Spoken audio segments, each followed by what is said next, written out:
we fail to plan, we plan to fail. That's my first tip. In other words, we have to plan exactly what we're going to do in rehearsal. And that means going for the whole 9 yards. Like, I always figured it would take about 6 weeks to get a whole program learned in college, 6 weeks in church to get the Christmas program ready, at least 6, maybe 8. And so I would plan accordingly. You know, how much time are you going to spend on each piece so it's ready when you get to the program? You plan in blocks, you plan in weeks at a time or rehearsals at a time. How many rehearsal minutes do you have? How many minutes is that piece going to need versus that piece, which is a lot easier? So I plan every rehearsal, and even though I don't always write everything down, I tend to write notes, and I also do plan the order of my rehearsals, and I give them out to my singers. And I do it minute by minute. So if my rehearsal starts at 10:30, I put 10:30, and then I list the 3 warm-ups I'm going to do, or the 5 warm-ups I'm going to do. But hopefully, after the beginning of the year, when you set your total standards, I try to keep the warm-ups down to about 5 minutes.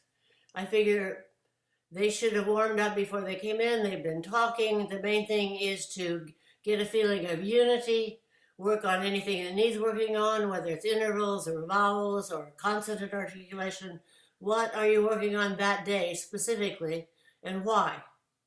Obviously, your warm-ups need to be focused on what you're working on that day, and that there should be some carryover between the warm-ups you choose and the literature you're working on that day. Nobody likes to do the same warm-ups day after day after day. And so that brings me to my second tip, and that is everybody does best with variety.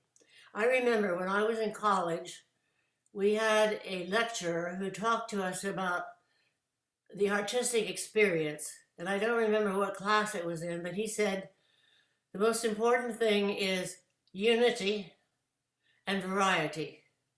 Variety in unity. Unity in variety. Either way you want to say it. But people want to have something that they can count on, that they know you're not going to be crazy one day and weird the next.